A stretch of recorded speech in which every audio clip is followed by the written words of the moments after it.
Hello everyone and welcome to the revision class of CA intermediate costing. आज हम पढ़ेंगे chapter 3 that is employ cost. So हम start करते हैं employ cost को।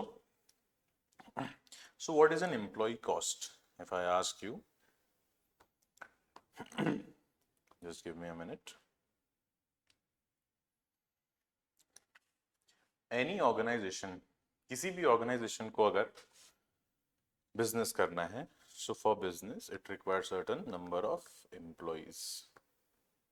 Any business has to be backed by some good amount of employees. जैसे example के तौर पे हम देखते हैं, for example if there is a company called Nestle. Nestle आप कंपनी आपने सुना होगा, it's a Swiss company, Switzerland based company है। ये जो भी चीजें बनाती है, फॉर एग्जाम्पल जैसे नेस्कैफे कॉफी भी इसी कंपनी का प्रोडक्ट है। एंड हमारी सबकी फेवरेट मैगी नूडल्स। अच्छा, Maggi is a brand name, it is a brand name for noodles, it is not a category itself, but इसका brand hammering is so strong that आज हम noodles को noodles नहीं बल्कि Maggi नाम से जानते हैं, राइट?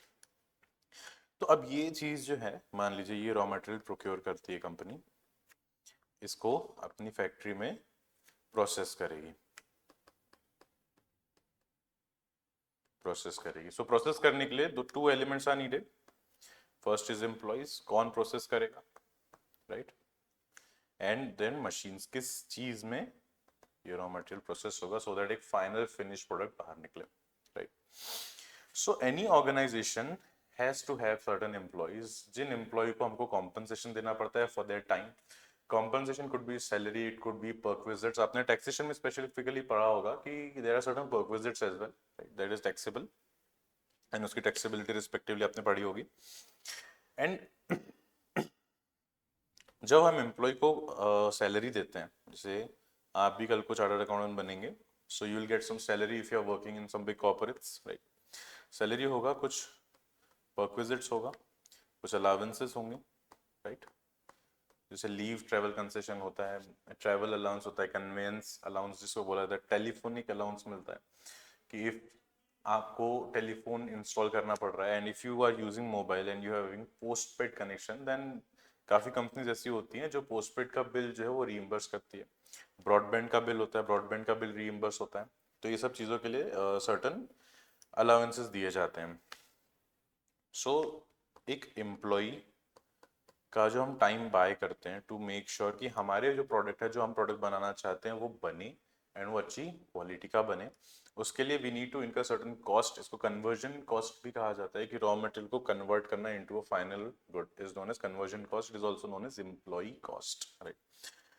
सो एम्प्लॉय को जो भी एक ऑर्गेनाइजेशन खर्चा करती है, जो भी एक ऑर्गेनाइजेशन को कॉस्ट आती है उसके एम्प्लॉयज के लिए, that is known as employ का cost. Name itself gives the idea, see commerce is a very beautiful stream, right? कि नाम से ही यू कैन मोटा मोटी अंडरस्टैंड कि what exactly is we are dealing with and क्या इसके कंटेंट्स होंगे, राइट? सो एम्प्लॉय के पीछे जो भी एक्सपेंस आता है कंपनी को, जो भी एक्सपेंस आता है that that come under the heading employee का कॉस्ट, जो कि हमको ये चैप्टर में पढ़ना भी है। फॉर एग्जाम्पल मैं एक और अच्छा एग्जाम्पल आपको देता हूँ। आपने कंपनी का नाम सुना होगा डेलॉइट, आपने एक और कंपनी का नाम सुना होगा इन्फोसिस, और जैसे Deloitte is part of big force और बाकी तीन भी फर्म्स हैं इसमें, कंपनीज हैं, इन्फोसिस है, then there is Wipro, TCS, जो भी कॉर्पोरेट्स है जहाँ मोस्ट लाइकली चार्टर्ड अकाउंटेंट्स सीख करते हैं वर्क करना। और जैसे वर्ल्ड की सबसे बड़ी बड़ी कंपनीज की हम अगर बात करें, ये तो हमने इन्फोसिस वगैरह इंडिया लेवल पे बात की, वर्ल्ड लेवल पे if we see the biggest companies like Apple, like Alphabet जो गूगल की पेरेंट कंपनी है। एक और कंपनी आपने सुनी होगी nowadays, it is in news, Nvidia. Nvidia is basically manufacture graphics card, graphic card GPUs जिनको बोला जाता है, graphic processing units. Graphic card make sure कि आपके जो भी ग्राफिक्स हैं, जो भी हम डिजाइन करते हैं, तो उसका आउटपुट काफी अच्छा निकले। एंड गेमिंग के लिए भी it is used very heavily.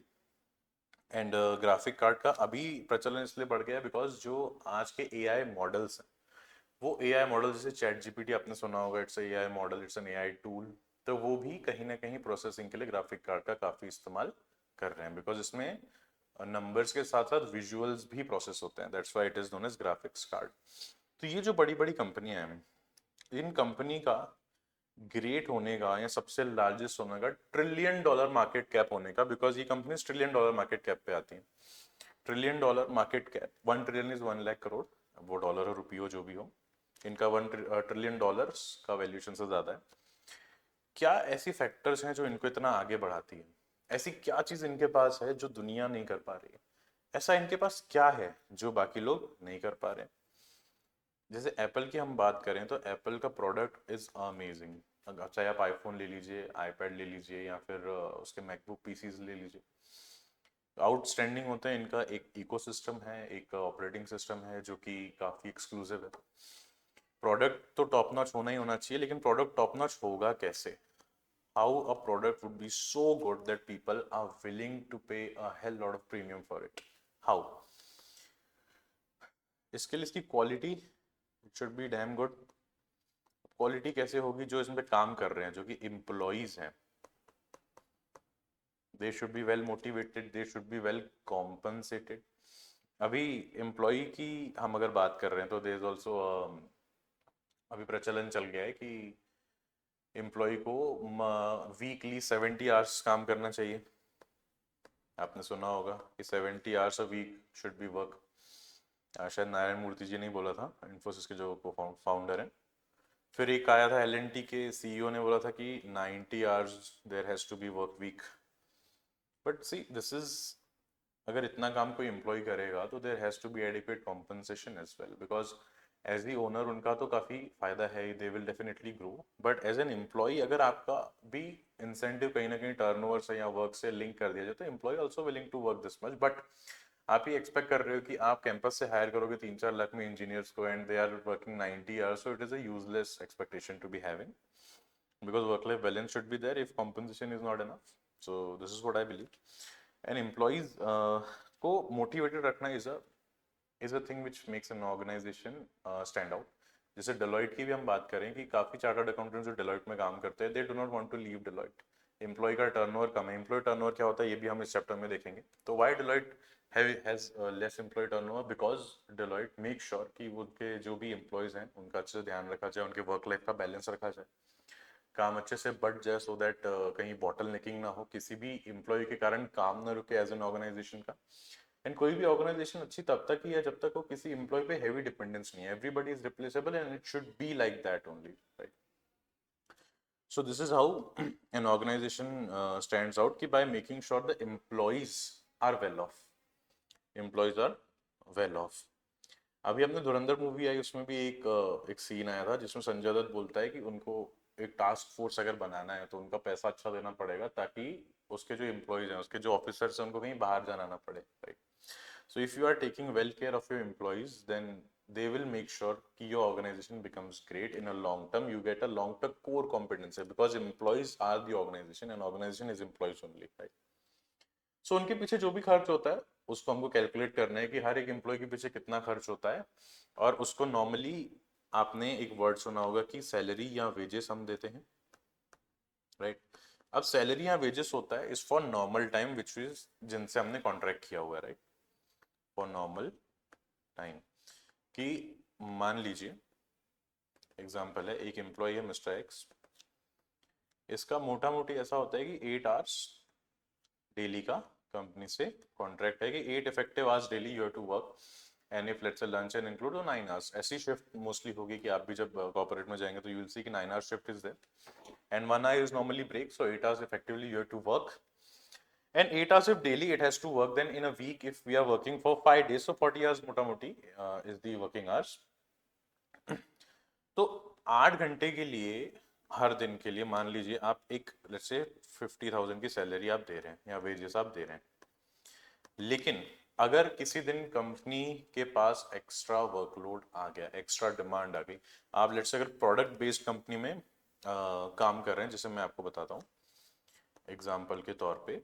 C example से विल मेक श्योर कि every concept is inculcated because this is very practical, and इसको ऐसे ही पढ़ा जाए तो बेहतर है आपके लिए भी एंड सबके लिए, ऑल इन ऑल। एग्जाम्पल 4 जुलाई आपको पता है क्या होता है? What is 4th of July? 4th of July is basically US holiday. It is a US holiday. तो यूएस में US holiday sorry US independence day उसके पीछे हॉलीडे होता है यूएस में. It's US independence day. US was also once a colony.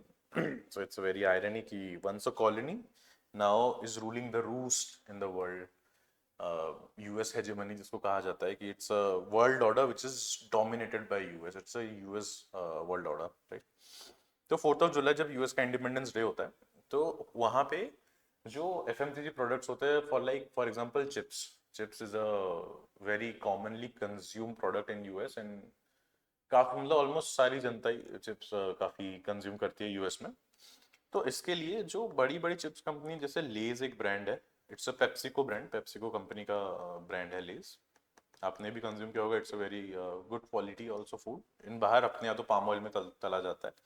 But palm oil is mainly responsible for trans fat and heart diseases, जो कि India में काफ़ी चीज़ बनता है. आप कोई भी चीज़ खरीदो उसके पीछे आप देखोगे तो you will find there is a trace of palm oil in it which is not good. But बाहर जो भी चीज़ बनती है तो देयर लेजिस्लेशन मेक श्योर कि पाम ऑयल का कंजम्पशन और यूजेज काफ़ी कम हो. तो यूएस में जब लेज अपना प्रोडक्ट बनाता है, अपनी वेफर्स बनाता है, तो उसमें पाम ऑयल नहीं यूज होता और काफ़ी अच्छा क्वालिटी का ऑयल यूज होता है, वेजिटेबल ऑयल, राइट. तो Lay's pre plan its production and it works 24/7 for that specific duration to make sure कि जो भी प्रोडक्शन की रिक्वायरमेंट है, जो भी डिमांड आएगी, that they can cope with the demand. So अब जो extra hours you have to put in, right. जैसे 8 आवर्स तो डेली आप शिफ्ट कर ही रहे हैं, but extra let's say 4 hours daily अगर आपको काम करना पड़ा है for let's say period of 1 month और 3 weeks, what ever you can assume. तो अब हर दिन 4 घंटे जो आप एक्स्ट्रा काम कर रहे हो, तो क्या ये लॉजिक नहीं बैठा था कि ये 4 घंटे के लिए extra compensation you should have, isn't it? Yes, definitely it is. तो ये जो 4 आवर्स है, this is overtime. This is extra hours. It is also known as overtime. तो ओवर टाइम अगर कंपनी करा रही है तो company is morally bound. Whether company real में देती है कि नहीं, ये तो आपको तभी पता चलेगा जब आप क्वालिफाई करेंगे एंड आप कॉर्पोरेट्स में जाएंगे. तो यू विल सी कि normally if you are going into big fours and specifically Indian big fours, not the overseas one. So Indian big fours में you will see a trend कि there are some peak seasons and there are off season as well. But जब peak season आता है तो आपको any which is 14-15 hours you have to work daily if you are specifically in audit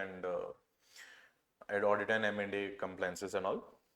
तो वहां पे compensation होता है कि नहीं, ये तो बात की बात है, ये तो आप जानोगे. लेकिन अगर कोई मैन्युफैक्चरिंग कंसर्न है और जो मैन्युफैक्चरिंग स्पेस में जो जहाँ ब्लू कॉलर लोग ज्यादा काम करते हैं, blue collar refers to laborious जो जॉब करते हैं, जो टीडीएस जॉब करते हैं, रिपीटेटिव काम होता है, जिनको एक स्पेसिफिक वेज मिलती है पर डे के बेसिस पे, पर वीक या फोर्टनाइट बेसिस पे.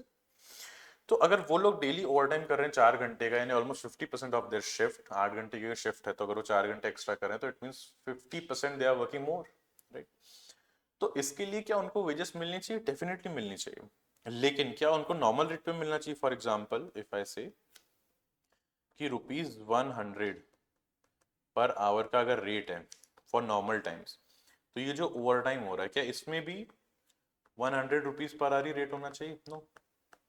बिकॉज आप अगर एक्स्ट्रा काम कर रहे हो तो something extra should be there then regular wages, then only it makes sense to work that. तभी उनको मोटिवेशन आएगा कि बॉस अभी तक हम ₹100 कमा रहे हैं, तो हम ₹800 तो कमा ही रहे हैं दिन का, लेकिन अगर 8 घंटे से ऊपर काम कर रहे हैं तो ₹100 नहीं, उनको उससे ज्यादा पैसा चाहिए. तो फॉर एग्जाम्पल कंपनी बोलती है कि 50% प्रीमियम देंगे, तो कंपनी बोलती है 150 पर आवर हम देंगे, right. 150 per hour for over time hours. तो ये जो over and above normal wages दिया जाता है उसको बोलते हैं ओटी प्रीमियम, ओवर टाइम के लिए प्रीमियम. जैसे ₹100 is normal rate, normal wages. Then ये जो ₹50 है, जो टोटल 150 पर आवर बनाता है, this 50 is over time OT premium. Because premium दिए बिना you can not do work. आप कर ही नहीं सकते क्योंकि वो एम्प्लॉय काम ही नहीं करेगा विदाउट प्रीमियम.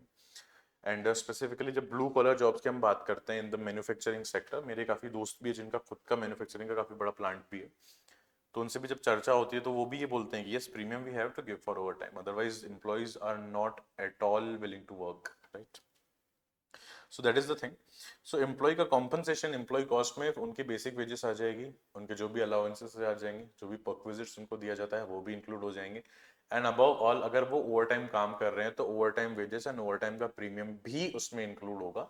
एंड ये ओवर टाइम कैसे कैलकुलेट होता है is the main crux of this chapter, जो कि दो प्लान इसमें है, एक रोवान और एक हाल से हम बुक में भी देखेंगे, मैंने शॉर्ट्स में लिख दिया हुआ है. एंड आपने भी जब पढ़ा होगा तो काफी आपके टीचर ने एम्फोसाइज किया होगा कि this is the main point of this chapter, कि ओवर टाइम अगर कोई भी एम्प्लॉय काम कर रहा है तो उनको कैसे कॉम्पनसेट किया जाए, कितना कॉम्पनसेट किया जाए. That is the main thing which we have to calculate in this chapter, right. जैसे ओवर टाइम व्हाट इज, मैंने अभी आपको समझाया, हम बुक से भी एक बार इंस्टीट्यूशनली देख लेंगे. And after that what are the incentive schemes, कि इंसेंटिव अगर आपको देना है तो कौन सी स्कीम है, जैसे Halsey and Rowan are the popular one, जिससे मोस्टली क्वेश्चन आएगा एंड जिसपे काफी एम्फेसिस आपके मॉड्यूल में भी किया हुआ है. एंड उसके बाद एक इंपॉर्टेंट चीज है जो हाईली स्कोरिंग हो सकता है, अगर आया तो शॉर्ट शॉर्ट बनेगा, दैट इज एम्प्लॉय टर्नओवर. कि एम्प्लॉय का टर्नओवर यानी एम्प्लॉय कितना कमा रहा है वो नहीं, जैसे सेल्स का टर्नओवर हम बिजनेस में देखते हैं कि 2 करोड़ 10 करोड़ 20 करोड़ का हो, that is not the thing. Employee का टर्नओवर यानी एक साल में या जो भी पीरियोडिसिटी आप लेते हैं उस पीरियड में आपकी ऑर्गेनाइजेशन में कितने एम्प्लॉयज इन एंड आउट हुए, कितने नए एम्प्लॉय, कितने छोड़ के चले गए, कितने रिप्लेस हो गए, ये तीन चीज मोटा मोटी we have to calculate, right. So let's dig deep into the book and let's start. What is employ cost, मैंने आपको बता दिया, a compensation which is paid for the work which we are getting from a employee. Basically employee जो हम काम करके दे रहा है, जो भी एम्प्लॉय सर्विसेज प्रोवाइड कर रहा है, उसके लिए जो हम उसको कॉम्पनसेट करते हैं, उसके लिए जो पैसा हम देते हैं, उसके लिए जो पेमेंट हम करते हैं, दैट इज एम्प्लॉय का कॉस्ट. एंड जो भी चीज होगी उसमें इंक्लूड होगी and it will be charge to the product. Because कोई भी प्रोडक्ट अगर बन रहा है, for example let's say, sorry just give me a minute, हाँ, for example there is a product known as Parle G, G for Genius and G for Gyanchandani as well. So Parle G product जो बन रहा है, इसमें भी तो कुछ ना कुछ एम्प्लॉयज होंगे ना जो काम कर रहे होंगे, जो फ्लोर पे होंगे आपके फैक्ट्री के. तो इनका जो भी कॉस्ट है, जो भी इनको सैलरी, इनको वेजेस, जो भी ओवर टाइम प्रीमियम दिया जा रहा है, जो भी परक्विजिट्स दिए जा रहे हैं, तो it should be charge to product ना.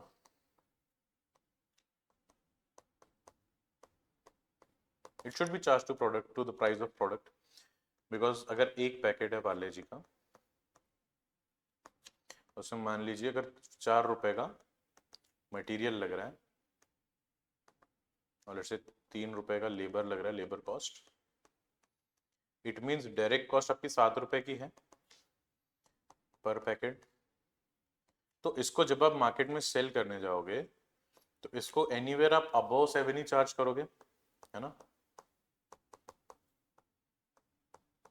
You will charge above ₹7 only, क्योंकि 7 रुपए तो डायरेक्ट कॉस्ट है, इसमें इनडायरेक्ट कॉस्ट भी आएगा, ओवरहेड्स भी आएंगे जो कि आपको एब्जॉर्ब करना है, एंड कुछ प्रॉफिट भी आपको चाहिए होगा पर पैकेट, राइट. तो टू मेक श्योर कि जो भी हमारा प्रोडक्ट है, जो भी हम प्रोडक्ट को सेल करने जा रहे हैं, it should be priced correctly and काफी एम्पिरिकल प्राइसिंग होनी चाहिए, साइंटिफिकली बैक्ड प्राइसिंग होनी चाहिए, so that we make profit in the long run as well. ये पूरा कॉस्टिंग का फंडा ही है कि कितनी प्रोडक्ट को कितने पे बेचना है, कितने का बन रहा है, उसमें हम प्रॉफिट ऐड करके बेचेंगे. तो कितने का बन रहा है वो पूरा का पूरा मुद्दा है ये सब्जेक्ट का, कि कोई भी प्रोडक्ट हम बना रहे हैं, कोई भी सर्विस हम दे रहे हैं, तो आपको कितना पैसा लग रहा है, उससे ज्यादा ही लेंगे.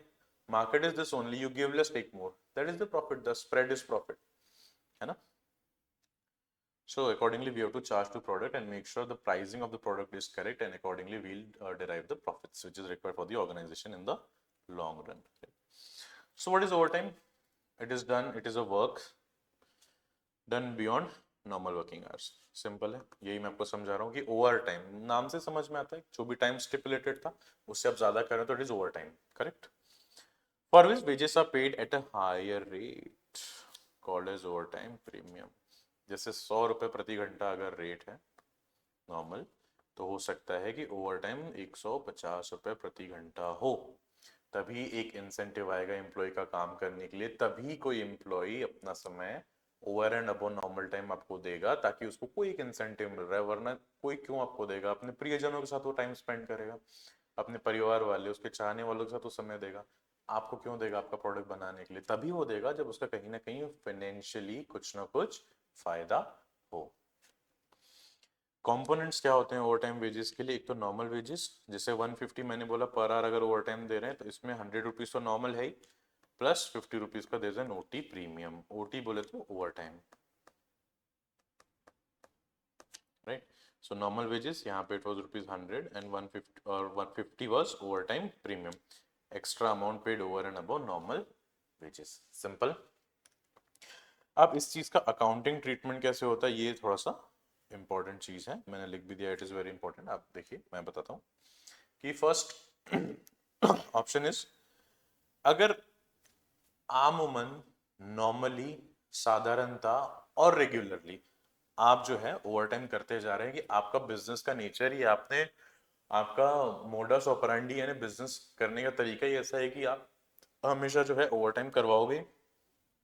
सो नॉर्मल अगर कॉजेस हैं, सो इसको हम ओवरहेड्स में एब्जॉर्ब कर लेंगे, राइट? जैसे एग्जांपल सीजनल रश है, जनरल प्रेशर ऑफ वर्क है और short term increase in demand है, तो नॉर्मल वेजेस जो है डायरेक्ट डायरेक्ट और indirect, it means it is get absorbed by product, and जो ओवर टाइम नॉर्मली आप दे रहे हैं तो उसको हम ओवर टाइम प्रीमियम को ओवरहेड्स, फैक्ट्री ओवरहेड में डाल देंगे एंड इसको accordingly will absorb this to product as overheads. Overheads का कैसे एब्जॉर्प्शन होता है हम नेक्स्ट चैप्टर में हम देखेंगे कि एक रेट डिराइव किया जाता है एंड उसको बेस्ड ऑन द एक्टिविटी और based on the hours worked हम एब्जॉर्ब करते हैं फॉर द प्रोडक्ट और services which we are giving them, right? So क्या ट्रीटमेंट हुआ? इट विल बी, सीधा सीधा आप यहाँ लिख देंगे, it will B treated in the overheads. OH meant overheads. Clear? When it is due to specific customers request, अगर मान लीजिए कि आप एक लेट्स से आपने एक कार ली, राइट? अब इस कार को आप करवाना चाहते हैं मॉडिफिकेशन, मॉडिफाई करवाना चाहते हैं, राइट? तो आप एक बंदे के पास गए, मिस्टर एक्स, जिससे इंडिया का काफी एक famous, let's say not famous, infamous बोल सकते हैं, कार को मॉडिफाई करने वाला बंदा था, DC Dev, I think Devendra या ऐसे छाबड़िया कुछ उनका नाम है। डीसी की कारें वो मॉडिफाई करते हैं, डीसी मोटर्स उनका शायद कंपनी का नाम है। तो अगर आपने एक कार खरीदते हैं और आप चाहते हैं कि आपका कार का जो इंटीरियर है वो काफी लग्जरी बना रहे और जो कंपनी फिट करती है उससे ज्यादा एक्सेसरीज आपको चाहिए एंड लेदर ट्रीटमेंट चाहिए, लेट्स से, तो आप मिस्टर एक्स के पास गए कि बॉस ये मेरी कार है, इसको आप मेरे को लग्जरी बना के दो। वो बोलेगा ठीक है बना देंगे, 1 महीने का टाइम लगेगा क्योंकि अभी दिवाली आ रही है, सब लोगों ने गाड़ी खरीद के मेरे शॉप पे, मेरे फ्लोर पे खड़ी कर रखे हैं बहुत सी कार मॉडिफाई करने की, तो आपकी भी करेंगे लेकिन 1 महीना लगेगा। लेकिन आपने बोले नहीं, 1 महीना तो बॉस है ही नहीं। तो बोला कैसा करने का? तो बोले देखो आप अभी कार रख के जाओ, मेरे को 10 लाख रुपए आप दे देना मॉडिफिकेशन के और मैं 30 डे में आपको आपकी गाड़ी मॉडिफाई करके वापस दे दूंगा। आपने बोला नहीं 30 दिन मेरे पास है ही नहीं, मुझे 5 दिन में डिलीवरी चाहिए एंड मुझे किसी को गिफ्ट करना है, वो गिफ्ट बर्थडे आ रहा है और 5 दिन में मेरे को कार चाहिए एट एनी हाउ मॉडिफाइड। उसने बोला देखो मेरे लोग खाली तो नहीं है, मुझे हो सकता है एक्स्ट्रा लोग का हायर करना पड़े और जो लोग ऑलरेडी उनको ओवर टाइम करना था उनको ज्यादा पैसा देना पड़ेगा। बोले कितना? बोले मेरे को 13 लाख आप दे दो क्योंकि मेरे को भी कॉस्ट ज्यादा आएगी।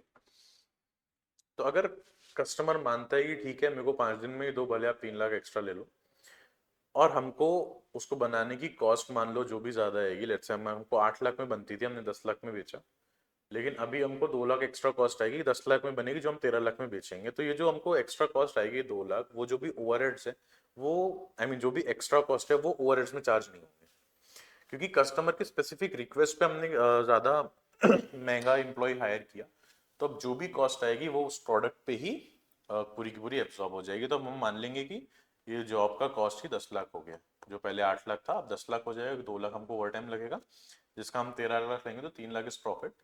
और जो 2 लाख हमने ओवर टाइम के लिए पे किया होगा, that 2 lakh rupees is not part of overheads, it will be directly absorb in the cost of product और service whatever we are offering. Clear? देखो क्या लिखा है, charge directly to the job और दी ऑर्डर। क्लियर है? एकदम simple है।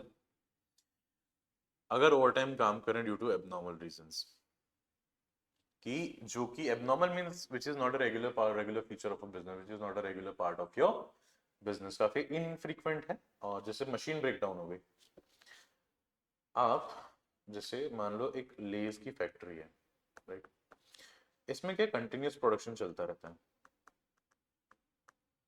Continuous potato आएंगे, क्लीन होंगे, पोटैटो क्लीन होने के बाद पील ऑफ होगा, उसके पील पोटैटो एक और बार क्लीन होंगे, थोड़ा वो सबमर्ज रहेंगे to make sure starch content कम हो जाए, बिकॉज स्टार्च किसी भी पोटैटो में अगर ज्यादा रहता है तो चिप्स कैरेमलाइज हो जाती है, राइट। तो स्टार्च कंटेंट उसका कम होगा, चेकिंग होगी, एंड आफ्टर दैट स्लाइसिंग होगा, देन उसका फ्राई होगा, फ्राई होने के बाद उसमें स्पाइसेस ऐड किया जाएंगे और उसकी सीजनिंग ऐड की जाएगी, एंड आफ्टर दैट वो पैक होगा एंड डिस्पैच होगा। तो भी कंटिन्यूसली चल रहा है, चल रहा है, चल रहा है। वहां पे मान लीजिए एक पॉट है, एक वेसल है जिसमें ऑयल है। अब इस ऑयल में काफी ज्यादा अमाउंट ऑफ चिप्स एक बार में आता है और काफी हाई डिग्री पे होता है। तो मान लीजिए एक असेंबली बेल्ट है, यहाँ से चिप्स आ रही, यहाँ ड्रॉप हो जा रही, यहाँ से निकल के असेंबली से वापस सीजनिंग और पैकेजिंग के लिए जा रही है। तो अब मशीन बीच में ब्रेकडाउन हो गई, असेंबली लाइन रुक गई। मान लीजिए ये वाला बेल्ट जो है, बेल्ट होता है असेंबली जिसपे प्रोडक्ट्स रख के आगे पीछे होते हैं, असेंबली लाइन आपने देखा होगा। तो अब मान लीजिए इसमें ब्रेकडाउन हो गया, तो अब ये तेल तो गर्म है ही, इसमें चिप्स है काफी और आई जा रही है, आई जा रही है। तो अब इसके ब्रेकडाउन होने से क्या होगा कि ये जो आपका प्रोड्यूस है, जो आपका प्रोडक्ट है जो प्रोड्यूस हो रहा है, इट विल गेट, ये खराब हो जाएगा, इट विल गेट बर्न्ड, क्योंकि हाई डिग्री पे तेल है और काफी कम टाइम के लिए फ्राई होता है, बिकॉज ब्लास्ट फ्राइंग, बिकॉज एक खट्टे पे बहुत ज्यादा टेम्परेचर पे फ्राई होता है, राइट। तो अब ये जो आपको एक्स्ट्रा खर्चा आ गया, ये अब नॉर्मल रीजन है, मशीन ब्रेकडाउन हो गई जिसके कारण काम नहीं हुआ। आपने कोई कॉन्ट्रैक्ट लिया हुआ है हाईवे का, अब हाईवे कंस्ट्रक्ट करे नितिन गडकरी जी, हाईवे बनवा ही रहे हैं काफी। अब वो कैसे बन रहे हैं, स्पेस टेक्नोलॉजी कितनी इंटीग्रेट हो रही है वो आप बेटर जानते हो। तो हाईवे बन रहा है, मान लीजिए सीमेंट का, वहाँ पे सीमेंट डिप्लॉय हुआ जा रहा है। अब सीमेंट एक स्पेसिफिक एक मशीन से डिप्लॉय होता है जिससे वो लेवलिंग भी होती रहती है कंटिन्यूसली। अब मान लीजिए उसके पीछे आपने 100 लेबर, मान लीजिए 50 लेबर लगाए हुए हैं at a time, at a stretch. तो 50 लेबर आ गए, आपने मशीन चालू किया, उस पर सीमेंट डाला, उसका वो मिश्रण बना, वो धीरे धीरे लेवल हो रहा है उसमें। तब लेवल होते हुए मशीन आपकी हो गई खराब। अब मशीन आपकी खराब हो गई तो एम्प्लॉयज तो खड़े हैं, अब एम्प्लॉयज खड़े हैं तो मशीन ही खराब हो गई तो सीमेंट निकलेगा ही नहीं, वहां पे आपका माल रोड पे आएगा नहीं और आपका काम रुक जाएगा। और सीमेंट को भी ज्यादा हम ऐसे छोड़ नहीं सकते, सीमेंट भी कंक्रीट बन जाता है फिर। तो अगर मशीन ब्रेक डाउन हो गई आपकी, तो आपका जो एम्प्लॉय का कॉस्ट आया वो तो आपको देना ही है ना। आप ये तो बोल नहीं सकते कि हमारी मशीन खराब हो गई तो मशीन खराब हो गई इसके कारण आपको आज का पेमेंट मिलेगा नहीं, ऐसा होता ही नहीं, पगार तो देना ही है। तो वो भी एक्स्ट्रा कॉस्ट है, वो भी आपको बियर करना पड़ेगा। पावर फेलियर आपका हो सकता है, तो अगेन इसमें एम्प्लॉयज तो आपके रुके हुए, मशीन का डेप्रिसिएशन भी चल ही रहा है, वो तो देना ही है आपको। पुअर प्लानिंग और सुपरविजन हो सकता है, मान लीजिए आप स्टॉक आउट हो सकते हैं मटेरियल में, हमने कल पढ़ा था व्हाट इज स्टॉक आउट, कि आपके पास मशीन रेडी है, आपका एम्प्लॉय रेडी है, लेकिन आपके पास मटेरियल की शॉर्टेज हो गई, मटेरियल खत्म हो गया। हो सकता है सप्लाई चेन में डिसरप्शन चल रहा हो, इंटरनेशनल प्रेशर हो गया कि अभी जैसे रेड सी में भी जो बाबल मंदाब स्ट्रेट है वहाँ पे काफ़ी टसल चलता रहता है ड्यू टू हूदी रेबल्स। तो वो एक जो ट्रेड पॉइंट है वो चोक हो सकता है, किसी भी कारणवश हो सकता है कि आपके पास मटेरियल नहीं आया, आप स्टॉक आउट हो गए। तो आपका एम्प्लॉय का तो कॉस्ट जाएगा, आपके लेबर का कॉस्ट जाएगा, आपका जो मशीन का है वो जाएगा, आपका रेंट जाएगा प्रमाइसेस का, एवरीथिंग, आपकी जो भी एम्प्लॉयज हैं कॉर्पोरेट ऑफिस के भी एम्प्लॉयज, सबकी सैलरी जाएगी ही जाएगी। सो दैट अगर ओवर टाइम काम करना पड़ता है to cope up the demand, हमने ये डिमांड नहीं पूरी कर पाई लेकिन अब करना है, मशीन आपकी ठीक हो गई, अब आप जितना ओवर टाइम बिठाएंगे तो ओवर टाइम आपको देना ही है ना प्रीमियम, वो लोग तो मानेंगे नहीं, करेक्ट। तो अगर वो है तो उसको हम कहाँ लेके चले जाएंगे, ऐसा एक्स्ट्रा खर्चा जो कि रेगुलर फीचर बिजनेस का नहीं है, वंस इन अ वाइल है और कस्टमर की डिमांड पे भी नहीं है, ड्यू टू जो कॉजेस लिखे हैं तीनों इनके कारण हो सकता है, तो वील से कि this N abnormal event. And कोई भी आप कॉस्टिंग में ध्यान रख लीजिए कि कोई भी एबनॉर्मल इवेंट होता है तो उसकी जो कॉस्ट होगी it will always be transfer to profit and loss account, because अगर आपने एबनॉर्मल कॉस्ट भी एब्जॉर्ब कर लिया आपके प्रोडक्ट के कॉस्ट पे तो आपकी प्रोडक्ट की कॉस्टिंग गलत हो जाएगी, एंड अगर प्रोडक्ट की कॉस्ट स्वेल हो गई, बढ़ गई, तो you won't be able to compete in this cut throat competitive business world. इसीलिए कॉस्टिंग का काफी महत्व है, कॉस्टिंग करेक्ट होना बहुत ज्यादा जरूरी है, right? Or it will be considered as abnormal cost. That's why it will be charged into costing profit and loss account. Simple सी बात है। तो ये होता है पूरा ओवर टाइम का हिसाब किताब, एंड हम देखते हैं कि अब ओवर टाइम देना ही है तो ओवर टाइम में कितना पैसा दिया जाए। सो इंसेंटिव स्कीम्स है, इंसेंटिव क्या होते हैं देखते हैं। These are wage payment system. Scheme है तो it will be a system, it will be a properly laid down scheme जिसमें सारे टी टर्म्स एंड कंडीशन दिए होंगे। Where workers received additional remuneration bonus for higher efficiency productivity over and above the normal time wages. यानी क्या बोल रहे हैं कि अगर आपने 10 घंटे का काम था, आपने 8 घंटे में कर दिया, तो ये जो 2 घंटे हैं इसमें सेविंग आपकी नहीं कंपनी की हुई, क्योंकि कंपनी का कॉस्ट बच गया, क्योंकि कंपनी तो आपको कॉस्ट दे ही रही थी। 2 घंटे अगर आप 10 घंटे भी काम करते 100 रुपए के सबसे 1000 रुपए आपको देती, लेकिन आपने 8 घंटे में ही काम कर दिया तो यानी 800 रुपए में अपनी कंपनी का काम कर दिया, है ना। तो 200 रुपए का सेविंग हो गया। अब ये जो 200 रुपए का सेविंग है ये कंपनी का फायदा है, तो कंपनी का भी एक काम ऐसा होता है कि आपको भी अकॉर्डिंगली रेम्यूनरेट करे। ये कंपनी की जिम्मेदारी है, कंपनी की रिस्पॉन्सिबिलिटी है कि जो उसका फायदा हुआ है कि किसी के अच्छे काम करने से या किसी के जल्दी काम करने से, एफिशिएंटली काम करने से, तो कुछ सेविंग का हिस्सा उस एम्प्लॉय को भी दिया जाए जिसके कारण ये सेविंग की कंपनी को हुई है। सिंपल सी बात है। तो अब इसकी कितनी सेविंग दी जाए, इसके लिए हम दो इंसेंटिव स्कीम पढ़ेंगे। जैसे क्या ऑब्जेक्टिव हो सकते हैं, कंपनी क्यों ऐसे इंसेंटिव स्कीम निकालती है कि एफिशिएंसी से अगर आप काम करोगे तो आपको पैसा हम देंगे, हम थोड़ा बोनस एक्स्ट्रा दे देंगे, हम आपको जो है रिवॉर्ड करेंगे कि आपने काम अच्छा किया या काम जल्दी कर दिया। क्या ऑब्जेक्टिव हो सकते हैं, to increase the output, right. Company 10 घंटे में अगर 1 यूनिट बनाती थी और अगर वही 8 घंटे में बन रहा है तो कंपनी का जो पूरा का पूरा आउटपुट है for a specific point of time वो तो बढ़ेगा ना, क्योंकि जिस चीज को 10 घंटे लगते थे अब 8 घंटे लगेंगे तो 2 घंटे फ्री हो गए, है ना। तो ऐसे 5 काम बनाओगे तो एक काम 5 पे ज्यादा बन जाएगा, 5 प्रोडक्ट पे 2-2 घंटे करके 10 घंटे बच जाएंगे। तो सॉरी 4 काम जब आप करोगे 2-2 करके 8 घंटे बच जाएंगे, तो जिसमें एक और काम बन जाएगा आपका, तो टोटल आउटपुट ज्यादा निकलेगा। Clear. Reduce the cost per unit, यहाँ सेविंग हो रही है तो कॉस्ट बच रहा है। पहले 1000 रुपये लेबर कॉस्ट होता था, अब 800 आता था, तो कॉस्ट तो बच गई आपकी। टू मोटिवेट लेबर, लेबर कैसे मोटिवेट होगा, पैसा मिलके। पैसे से बड़ा मोटिवेशन है ही क्या इस दुनिया में। मोटिवेशन क्या होता है, सिर्फ पैसा ही तो होता है। पैसा और पावर, इसी चीज के लिए तो हम इतना काम कर रहे हैं, है कि नहीं। तो आप किसी भी एम्प्लॉय को बोल दो कि तू जल्दी काम करेगा तो तेरे को हम बोनस देंगे, तो बोनस के लिए एम्प्लॉय काम करता ही है। तो अगर काम करेगा तो वो मोटिवेटेड रहेगा कि मैं, मेरे को भी बोनस मिल गया, मैं भी एक अच्छी लाइफ लीड कर सकता हूँ। That's the thing. अब क्या होती है इंडिविजुअल इंसेंटिव स्कीम्स, हम देख लेते हैं। पहला प्लान इज व्हाट, हाल से प्लान, राइट। अब हाल से प्लान क्या बोलता है कि जो गारंटी टाइम वेजेस है उसको तो मिलेगा ही, प्लस बोनस मिलेगा। कि आपने आपने लेट्स से आपने एक वीक में 40 आवर्स का कॉन्ट्रैक्ट था, आपने 50 आवर्स काम कर लिया, ठीक है। तो ये 50 आवर्स के लिए आपको नॉर्मल वेजेस तो मिलनी ही चाहिए, करेक्ट। प्लस जो 10 आवर्स हैं उसके काम के लिए आपको ये ओवर टाइम किया तो इसके लिए कुछ प्रीमियम भी मिलना चाहिए, है ना। तो total wages wages would be consisting of normal wages plus sudden and over time premium, correct. तो जो गारंटीड टाइम वेजेस है वो तो मिलेगी, प्लस जो आपने ओवर टाइम किया है उसके लिए over and above normal wages, जिसको हम बोनस भी कहा जाता है, वो भी मिलना चाहिए। क्लियर। तो बोनस कितना होना चाहिए, इसमें ये एक फॉर्मूला दिया हुआ है। बोनस शुड बी 50%, थोड़ा जूम कर लेते हैं। Bonus would be 50% of the time saved multiplied by hourly rate, generally 50% होता है, ठीक है। अब क्या बोल रहा है कि जैसे आपने एक्स्ट्रा काम किया, इसको लिखा थोड़े दूसरे तरीके से कि मान लीजिए कि there is a product which is product X. इस प्रोडक्ट को बनाने के लिए 10 आवर्स वॉज स्टैंडर्ड टाइम, ठीक है। अब इसी चीज को आपने 8 आवर्स में बना लिया, 8 आवर्स में कंप्लीट हो गया काम। तो there is a saving in time of 2 hours. Clear. So ये 2 आवर्स का let's say ₹100 per hour is the rate of wages. So in monetary terms, if we see, there is clearly saving of rupees 200, isn't it?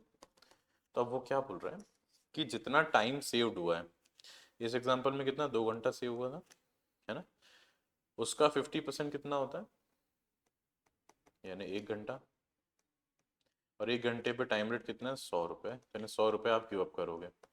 यानी basically जितना time अपने बचा है, जितने पैसे अपने बचा है, उसका आधा आपको हम गिव अप कर देंगे, आपको दे देंगे। यानी 200 कंपनी की सेविंग हो गई, तो इसमें से 100 रुपये बोनस चला जाएगा।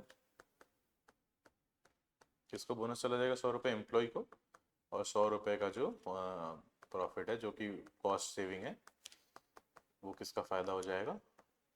कंपनी का। क्लियर? सो हाल से बोलता है कि 50% ऑफ जो भी सेविंग्स हुई है वो गिव अप करोगे आप एम्प्लॉय को। अब रोहन प्लान क्या बोलता है कि जो बोनस है वो उसको प्रपोर्शन में दिया जाए। कितना प्रपोर्शन देंगे?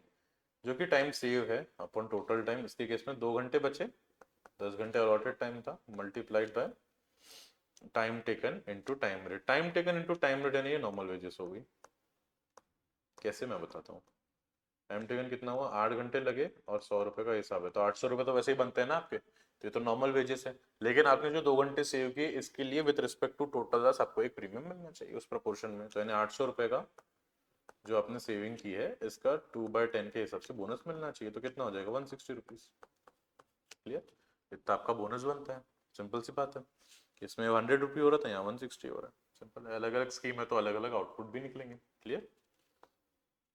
इसका एम्प्लॉय टर्नओवर बचता है and we are good to go. चलो एक बार अपन इसका 1-2 क्वेश्चन भी देख लेते हैं। 3 क्वेश्चन आई थिंक मैंने शॉर्ट लिस्ट किए हैं टू मेक श्योर कि पूरा का पूरा कॉन्सेप्ट आपको ग्रास्प हो जाए। So let's start with the question 1। हम पहले पढ़ते हैं क्या लिखा है। In a factory the basic wage rate is rupees 100 per our. यानी एक फैक्ट्री है जिसमें जब आप काम करेंगे, जो एम्प्लॉयज वहाँ काम करते हैं, तो उनको 100 रुपये प्रति घंटा पैसा मिलता है। एंड ओवर टाइम अगर करेंगे तो ओवर टाइम कैसे पैसे दिए जाएंगे वो भी यहाँ पे लिखा हुआ है नीचे। करेक्ट?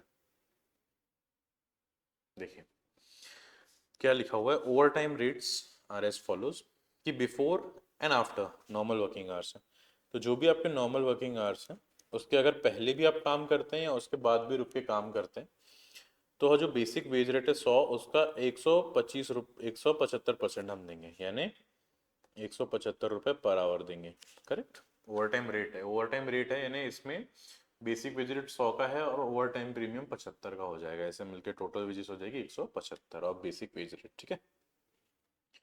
उसके बाद क्या लिखा है? Sundays and holidays 225% of the basic wage rate, यानी 225 रुपये के हिसाब से पैसा आपको मिलेगा ओवर टाइम जितने भी आवर्स आप क्लॉक करते हैं। बिकॉज संडेज एंड हॉलीडेज अगर आपको काम करना है तो ऑब्वियसली इंसेंटिव ज़्यादा ही होना चाहिए, बिकॉज ऐसे कोई भी एम्प्लॉयज बेसिक रेट पे संडे को काम नहीं करेगा, बिकॉज बाकी डेज पे तो काम कर ही रहा है वो। तो वाई अपना वो लीजर छोड़ के आपके पास क्यों काम करेगा? बिकॉज आपको एक फाइनेंशियली कुछ ना कुछ इंसेंटिव देना पड़ेगा तभी। Right? During the previous year the following hours were worked. पिछले साल इतना काम हुआ। नॉर्मल टाइम 1 लाख घंटे हुए, जिसके लिए 100 रुपये पर घंटा चला गया होगा। राइट? तो यानी 1 करोड़ रुपये नॉर्मली सैलरी गई होगी। Over time before and after working hour जिसके लिए 175 रुपये दिया होगा, 20,000 घंटे। तो 175 इंटू 20,000 कितना हो जाएगा?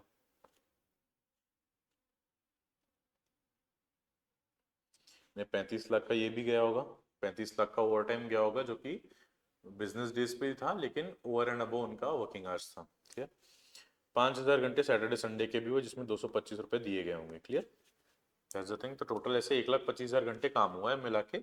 1 लाख घंटे नॉर्मल टाइम था, 20,000 घंटे वर्किंग डेज पे but before and after working hours था, एंड 5,000 घंटे संडेज एंड हॉलीडेज पे थे। ठीक है सर, बहुत बढ़िया। The following hours has been worked on job G. एक जॉब है जेड नाम की, इस पे 1,000 घंटे काम हुए नॉर्मल टाइम। बिजनेस डेज पे ओवर टाइम हुआ 100 hours, and Sundays and holidays पे 25 आवर्स का देयर अ दिस थिंग काम हुआ। तो टोटल 1,125 घंटे लगे। तो हमको क्या कैलकुलेट करना है? Labour cost chargeable to this job.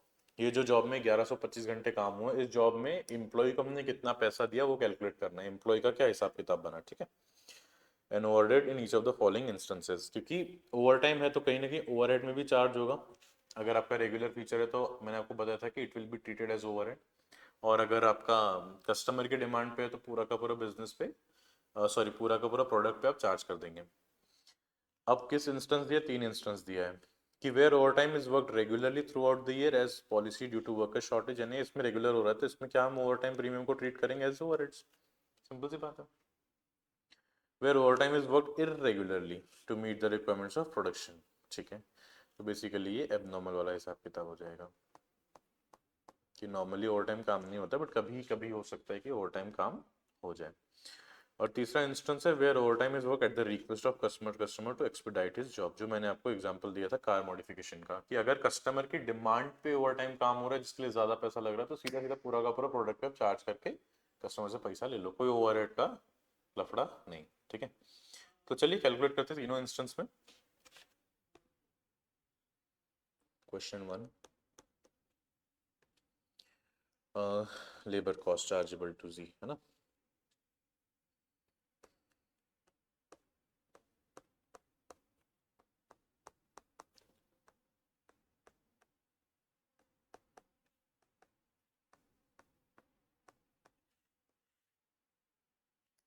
पहला इंस्टेंस क्या बोल रहा है कि इट इज वर्कड रेगुलरली, है ना।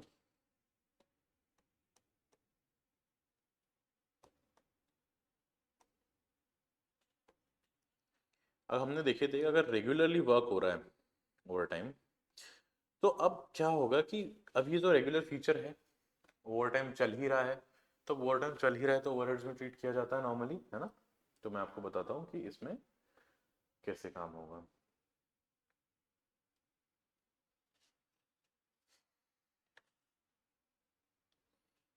देखिए कि कैलकुलेशन ऑफ लेट्स से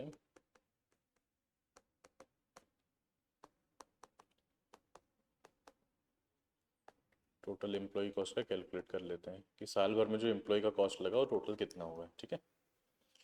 तो फर्स्ट पार्ट इज कितना काम हुआ normal time, right.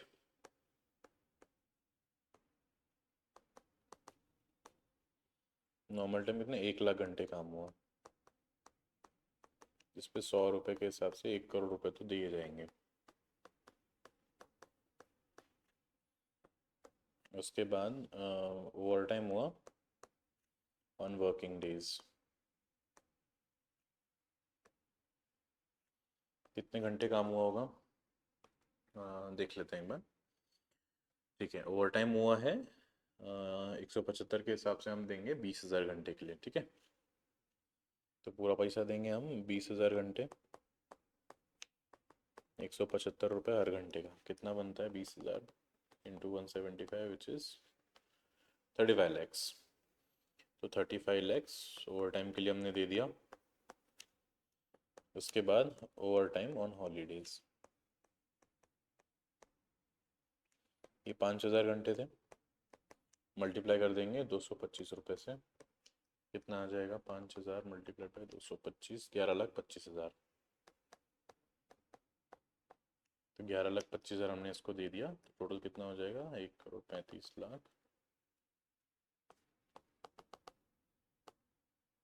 Plus 11,25,000, it is 146,25,000।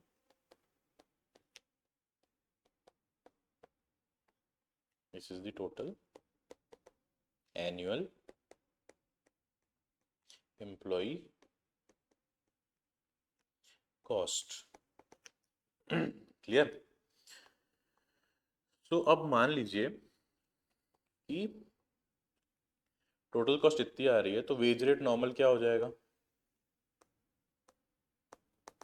Wage rate भी 1,46,020 सॉरी 1,46,25,000 आपने पूरा दिया 1,25,000 घंटे के लिए, क्योंकि अब रेगुलरली हो रहा है तो it will be absorb in the job only, right.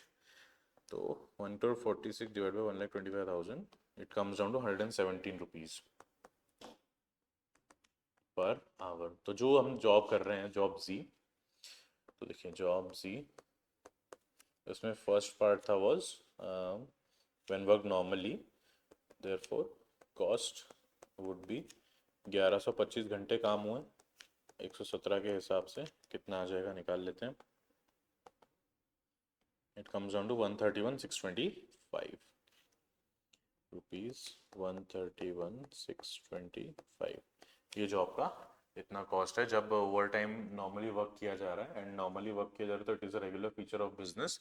सो हम एक इन्फ्लेटेड वेज रेट भी उनको उसको बोल सकते हैं कि नॉर्मली 100 रुपये है, लेकिन जिस स्ट्रक्चर में हम ओवर टाइम करते हैं तो उस स्ट्रक्चर को एक स्टैंडर्ड मान लिया जाए और टोटल कॉस्ट निकाल लेंगे तो पर आवर एक इन्फ्लेटेड रेट निकल जाएगा जिसपे हम 1125 घंटे जो पूरे के पूरे काम हो उसको चार्ज कर देंगे। हम इसमें सेग्रीगेट नहीं करेंगे कि व्हाट इज दिस थिंग, इसमें वी वोंट बी सेग्रीगेटिंग कि what is over time and what is normal, because एक इन्फ्लेटेड रेट लिया सो दैट इन प्रपोर्शन हमको मोटा मोटी सही चीज मिल जाए, राइट, सही कॉस्ट मिल जाए। Second part is where overtime is worked irregularly to meet the requirements of production। अब ये नॉर्मली नहीं हो रहा तो it will be charge to costing P&L, right. तो बेसिकली इसमें क्या किया जाएगा कि जो भी ओवर टाइम प्रीमियम जो भी एक्स्ट्रा हम दे रहे हैं ओवर एंड अबव वो जो है ओवरहेड्स में चार्ज कर, सॉरी, अगर एबनॉर्मल होगा तो ट्रीट कर लेंगे उसको P&L में, बट इन केस अगर प्रोडक्शन में होगा तो it will B charges overhead. मैं पहले कैलकुलेट करता हूँ फिर बताता हूँ आपको। So in second scenario, when OT is worked irregularly, है ना,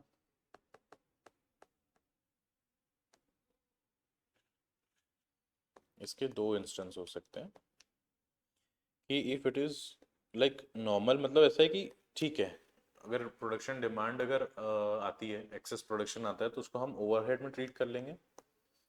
अब इसके कुछ एबनॉर्मल रीजंस हैं जो वंस इन अ वाइल है तो इसको हम कॉस्ट P&L में डाल देंगे, राइट। ठीक है, तो इसको हम कैलकुलेट करते हैं कि बेसिक वेज रेट कितना हो जाएगा।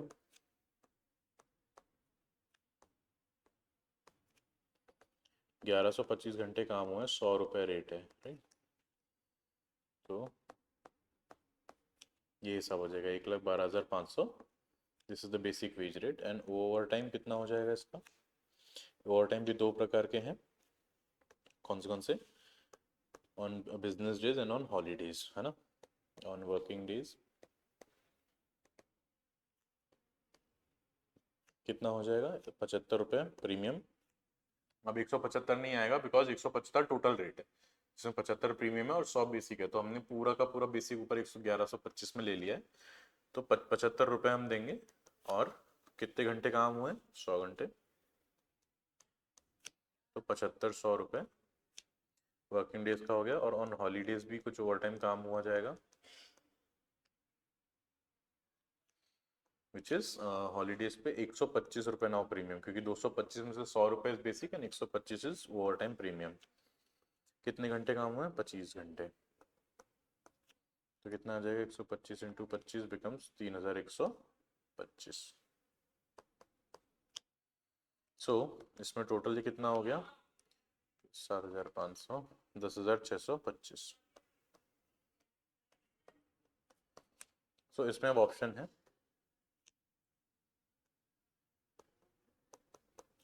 कि if it is done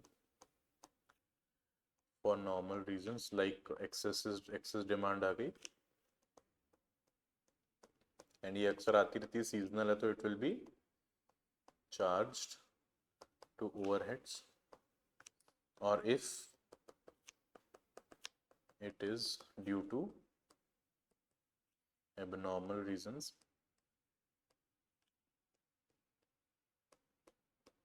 then it will be charged to costing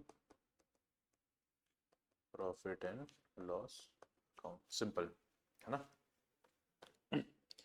उसके बाद there is third thing also in this, just a second, हाँ, सी पॉइंट क्या बोल रहा है कि if it is overtime done on customer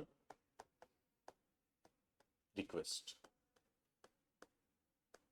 अब कस्टमर के रिक्वेस्ट पे अगर ओवर टाइम दिया तो पूरा का पूरा चार्ज हम ओवर टाइम पे प्रोडक्ट पे कर देंगे, एंड पूरा का पूरा जो हम प्राइसिंग करेंगे उस प्रोडक्ट सर्विस की according to the actual cost करेंगे। तो इसकी क्या आ जाएगी, इसमें बेसिक कितना काम हुआ है, 1,000 घंटे ना, आई थिंक यस, 1000 आवर्स हुआ है, उस पर 100 रुपये मिल जाएंगे इनको, विच इज़ 1 लाख। उसके बाद ओवर टाइम मिल जाएगा पहला वर्किंग डेज का, कितना दे देंगे, वर्किंग डेज पे कितने घंटे काम हुआ था, I think 100 hours, yes. 100 hours multiplied by ₹175, कितना आ जाएगा, 17,500। एंड उसके बाद हॉलीडेज वाला ओवर टाइम जो हम देंगे तो कितना आ जाएगा, 25 घंटे के लिए 225 रुपये, which comes down to 5,625।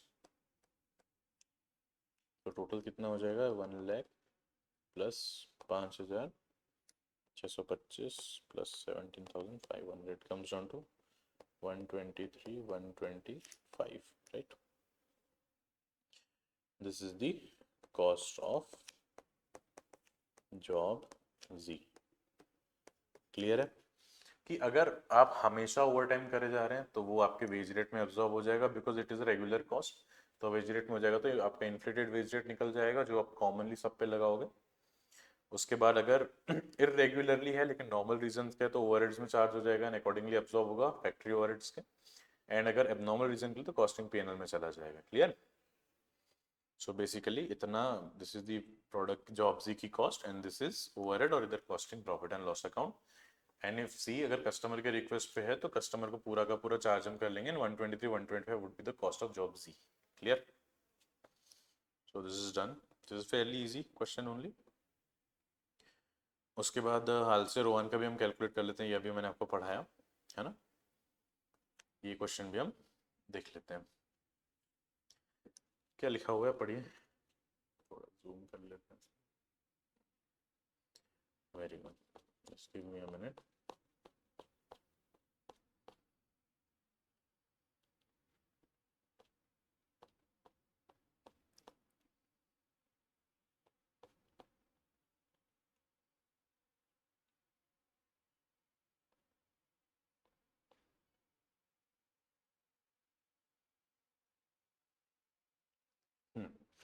Start करते हैं। Mister A is working by employ 10 skilled workers. Just a second. ठीक। So mister is working by employing 10 skilled workers. 10 employees काम कर रहे हैं। Is consider introduction of some incentive scheme. या तो health से स्कीम आएगी 50% बोनस की, या फिर रोआन स्कीम आएगी जो कि जितना टाइम सेव हुआ है वो टोटल टाइम के प्रोपोर्शन में हम नॉर्मल वेज रेट का उसको देते हैं। Correct? For increasing employee productivity to cope with the increase demand for product by 25%। ठीक है, आने वाले टाइम में आपका जो प्रोडक्ट का डिमांड है वो 25% से बढ़ जाएगा। मान लीजिए आप 1 लाख यूनिट बेचते थे तो अब 1,25,000 यूनिट्स बेचेंगे। He feels that if the proposed incentive scheme could bring about an average 20% increase over the present earnings of the worker, it could act as sufficient incentive for them to produce more, and he has accordingly given him insurance to the worker. वो क्या बोल रहा है, अभी जो employ कमा रहा है, मान लीजिए 1,000 रुपए कमा रहा है, तो अगर 1,200 भी कमाएगा तो भी इट्स गुड कि हमारा भी सेविंग हो जाएगा 25%, एम्प्लॉय का भी 20%। अगर वेज बढ़ता है तो स्प्रेड हम अच्छा कमा सकते हैं और एम्प्लॉय का भी एक सेटिस्फेक्शन बढ़ जाएगा। As a result of the assurance, the increase in productivity has been observed as revealed by the following figures for the current month. क्या लिखा है देखिए, hourly rate of wages guaranteed is 40, fair enough, and उसके बाद ये ₹40 है। उसके बाद लिखा है average time for producing 1 piece by 1 worker at the previous performance is 2 hours. कि 1 यूनिट बनाने के लिए एक एम्प्लॉय को 2 घंटे लगते थे, तो यानी 80 रुपए एम्प्लॉय कॉस्ट होगी, क्योंकि 2 घंटे लग रहे हैं तो 40-40 करके 2 बार देंगे, यानी 80 रुपए देंगे आप 1 यूनिट के लिए, तो 1 यूनिट की 80 रुपए is the labour cost standard. Number of working days in a month is 25 and number of hours per day for each worker is 8। हर एम्प्लॉय 8 घंटे काम करता है, महीने में 25 दिन काम करता है, और ऐसे 10 एम्प्लॉयज हैं। Actual production during the month was 1250 units, 1200 unit लगे। तो हम बोल सकते हैं कि 1200 और 1 यूनिट बनाने के लिए अगर 2 घंटे लगता है तो 2500 आवर्स काम होना चाहिए था, है ना। 2500 आवर्स स्टैंडर्ड काम होगा तभी इतने बन सकते हैं, लेकिन एक्चुअल काम कितना हुआ होगा, 25 घंटे, 8 वर्कर, सॉरी 25 दिन, 8 घंटे और 10 एम्प्लॉय, यानी 2000 घंटे काम हुआ है। तो क्या हम बोल सकते हैं कि 500 घंटे सेव हुए हैं? यस ऑफ कोर्स, सेव हुए हैं 500 घंटे। तो अभी जो 500 घंटे सेव हुए हैं, तो अभी जो 500 घंटे में जो भी सेविंग हुई है पर घंटा रेट जैसे 40 रुपए है, तो करीब करीब 20,000 रुपए की, मैं लिखाऊंगा आपको, डोंट वरी, 20,000 रुपए की सेविंग हुई है। तो इस 20,000 की सेविंग हमको बांटना पड़ेगा एम्प्लॉयज में, है ना। तो चलिए देखते हैं, एक एक करके लिखते हैं।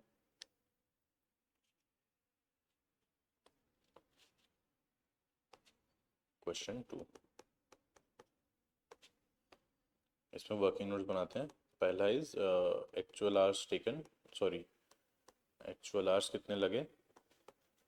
इट इज, देखो 1250 यूनिट बने, है ना। अब कितना घंटा टाइम लगा इसको, 10 एम्प्लॉयज है,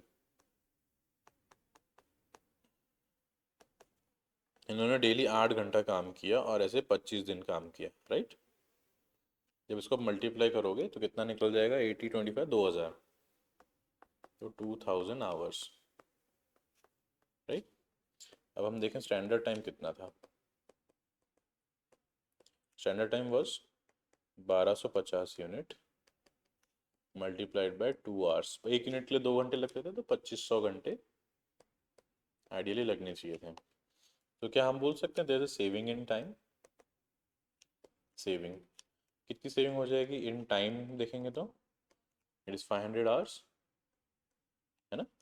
इन रुपीस देखेंगे तो 500 घंटे के लिए, और 1 घंटे का 40 रुपये हम एम्प्लॉय को देते हैं, तो इट इज़ 20,000 रुपीज़। इतनी सेविंग हो गई, एकदम क्लियर है, कुछ भी नहीं है, सब कुछ बहुत सिंपल है। तो अभी जो 20,000 रुपये की सेविंग है, उसमें अब हम एक और चीज़ देख लेते हैं कि वेजेस दी कितनी हमने, है ना।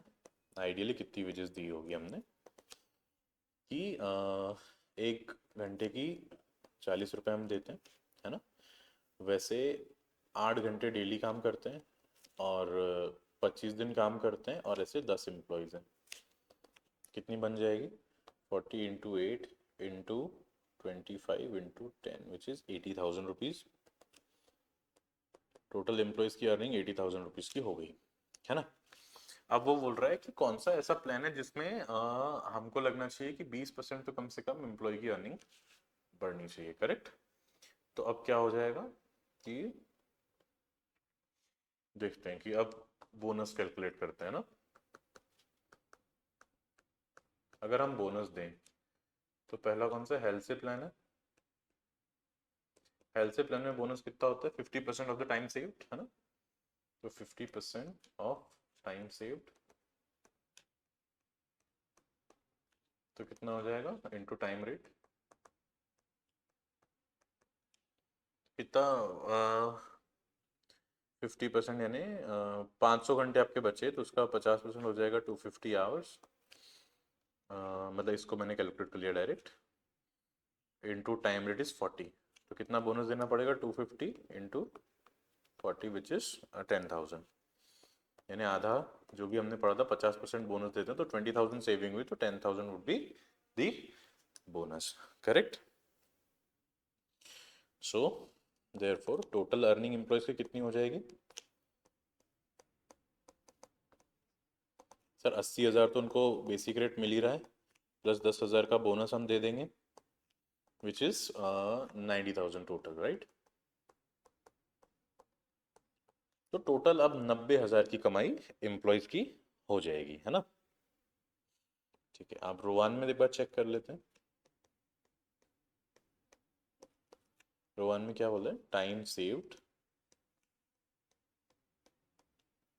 अपॉन टाइम अलाउड, जितना स्टैंडर्ड टाइम था, multiplied by time rate into time taken, है ना। मतलब जो नॉर्मली आपके वेजेस बनते हैं। तो कितना टाइम आपने सेव किया, 500 घंटे सेव किए बोल सकते हैं, है ना। 500 घंटे आपने सेव किए, उसमें से कितने अलाउड थे, 2500 में से, राइट। और इनको कितना मिला, 40 रुपए के हिसाब से 2000 घंटे इन्होंने काम किया। तो बताइए कितना आ जाएगा, 40 into 2000 divide by 2500 multiplied by 500, सो 16,000 का बोनस इज देयर, है ना। तो 16,000 का बोनस है तो टोटल अर्निंग्स कितनी हो जाएगी, क्या हम निकाल सकते हैं? हाँ सर बिल्कुल निकाल सकते हैं। टोटल अर्निंग्स और भी देखो 80,000 तो टाइम रेट मिल ही रहा है उनको, प्लस 16,000 ये मिल रहा है, तो 96,000 टोटल एम्प्लॉय की अर्निंग हो जाएगी। आया क्या समझ में, है ना, क्लियर है? सॉरी,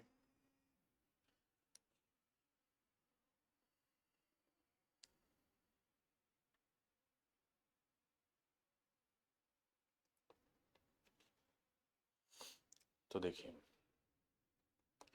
टोटल अर्निंग कितनी हो गई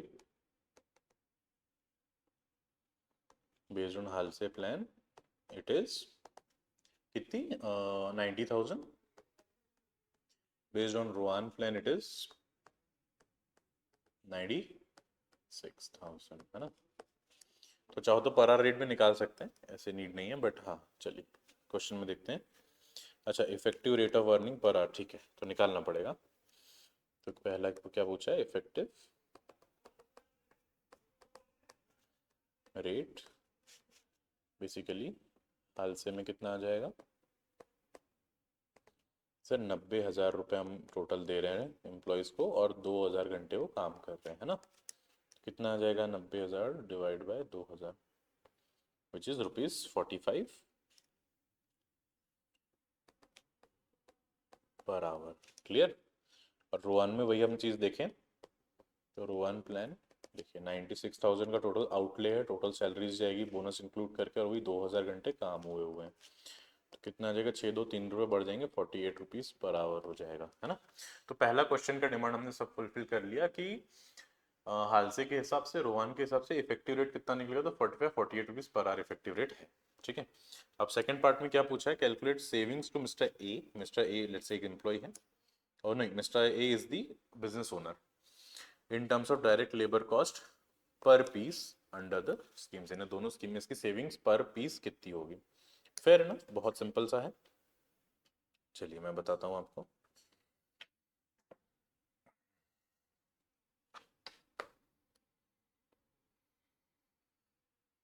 इसमें भी दोनों में निकालना पड़ेगा, तो क्या टर्म्स यूज हुआ है, सेविंग्स टू मिस्टर ए,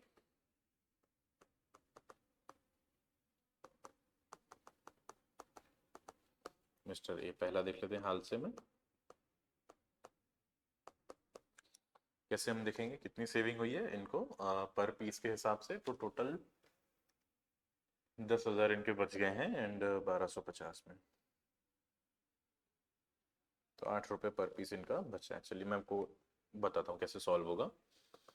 देखिए कितनी सेविंग हुई है इनको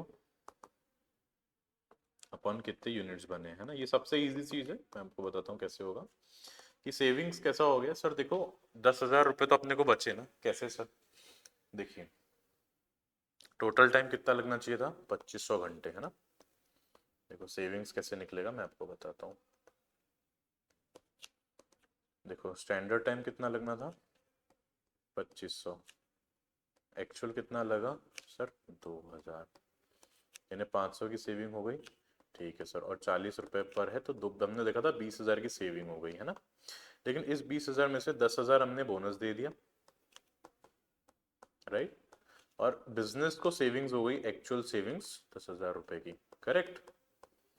तो अगर हमको 10,000 रुपये हमारे बच रहे हैं और 1250 यूनिट हमने बनाए हैं, तो उसको डिवाइड कर देंगे तो 8 रुपये पर यूनिट हमारी सेविंग हो जाएगी। सिंपल यही पूछा है उसने कि पर यूनिट कितनी सेविंग होगी डिफरेंट प्लान्स में, बहुत सिंपल सा गणित है ना। अब रोवान में देखते हैं, रोवान में सेविंग्स थोड़ी कम होगी क्योंकि 20,000 सेविंग होगी तो 16,000 का हम बोनस पे आउट कर रहे हैं, तो कितनी सेविंग हो जाएगी इसमें, 4,000 रुपये की सेविंग हो जाएगी, और 1250 यूनिट्स हमने बनाए हैं, तो उसको डिवाइड कर दो, ₹3.2 per unit is the saving under one plan, clear. Simple सा गणित है एकदम, और कुछ है ही नहीं, कुछ कॉम्प्लेक्स इसमें नहीं है ना। सो ये बेसिकली पूछा हुआ था कि एक स्ट्रक्चर दिया हुआ है कि बोनस का, कि हम ऐसे इंसेंटिव स्कीम लाने वाले हैं कि अगर हमारा टाइम बचता है, अगर एम्प्लॉयज हमारे एफिशिएंटली काम करते हैं, तो हम इतना इतना उनको बोनस दे देंगे। तो वैसे वैसे बोनस में हमने कैलकुलेट कर लिया कि हाल से के हिसाब से 10,000 का बोनस बनेगा, रोहन के हिसाब से 16,000 का बनेगा। तो पहला ये क्वेश्चन का डिमांड था, हमने पूरा किया। दूसरा डिमांड था कि मिस्टर ए जो बिजनेस ओनर है, उनको direct labour cost per unit पे कितना सेविंग होगा अंडर बोथ द प्लान्स। तो हाल से में हमने देखा 10,000 रुपये टोटल बचेंगे, 1250 यूनिट बनाए हैं, तो 8 रुपये पर यूनिट बचेगा एम्प्लॉय कॉस्ट।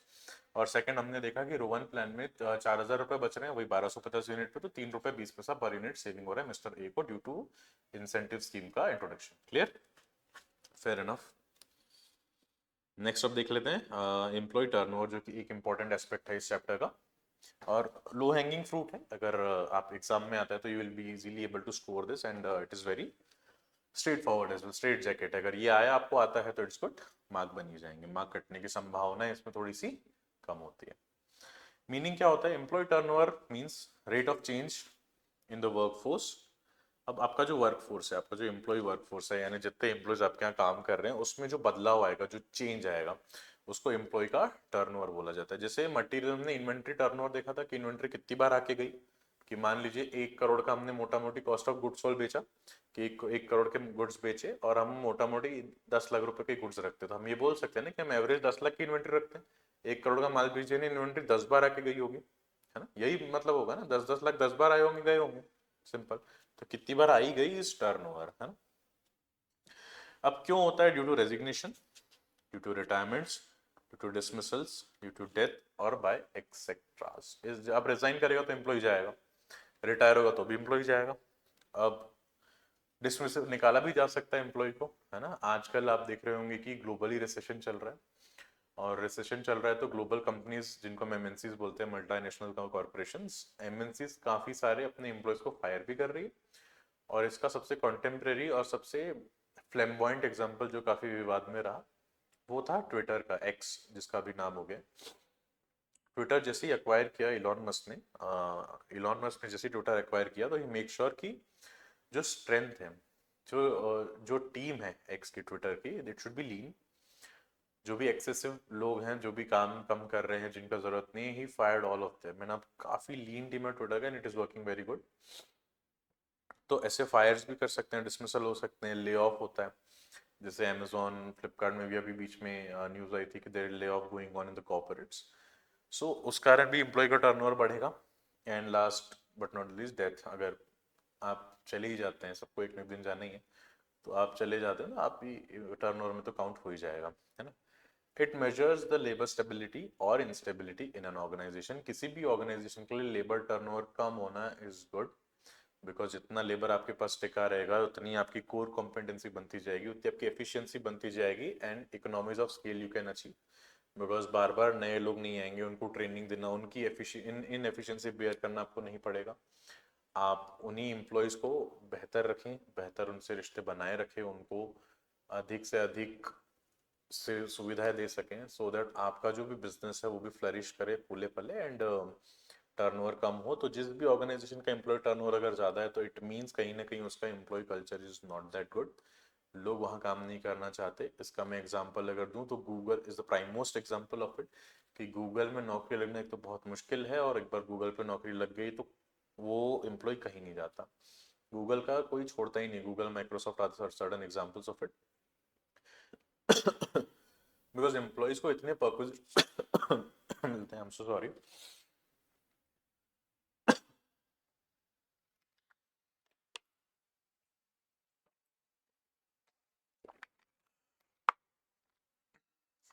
बिकॉज उनकी एम्प्लॉयज की work life balance is so damn good ना इन गूगल। जैसे अभी रील्स भी आप देखोगे कि गूगल का वर्क कल्चर कैसा है, माइक्रोसॉफ्ट का वर्क कल्चर कैसा है, उनके एम्प्लॉयज रील्स भी बनाते हैं। तो यू विल सी कि वहाँ उनके जो प्रमाइसेस है, उनके विसिनिटी में everything is there which is required by an employee. कि वहाँ पे जिम है, वहाँ पे स्पोर्ट्स है, वहाँ पे स्पोर्ट्स क्लब है, अलग अलग एक्टिविटीज यू कैन डू वहाँ पे।